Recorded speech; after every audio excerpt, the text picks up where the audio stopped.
विद्यार्थी मित्रांनो, प्रश्न आहे, एका वस्तूची खरेदी किंमत आणि विक्री किंमत यांचे गुणोत्तर 20-23 आहे, तर शेकडा नफा किती? नागपूर शहर चालक पोलीस भरती 2023 ला आलेला हा प्रश्न आहे.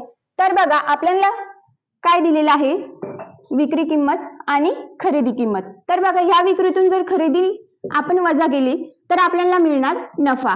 तर बघा विक्रीचं गुणोत्तर काय दिलेलं आहे 23 आणि खरेदीचं जे आहे 20. आता यातून हे वजा केल्यावरती आपल्याला मिळणार नफा जो आहे 3 रुपये. तर बघा 20 रुपयाला किती नफा झालेला आहे, तर जो आहे तो 3 रुपये. आता इथे काय विचारलेलं आहे, शेकडा नफा किती? शेकडा म्हणजे काय रे, जे आहे 100.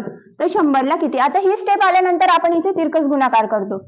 100 गुणिले 3 भागिले 20, 20 चा 5 100, 5 त्रिक 15. शेकडा नफा जो आहे तो आपल्याला 15%. नाशिक करिअर अकॅडमी स्टडी चॅनलला लाईक, शेअर, सबस्क्राईब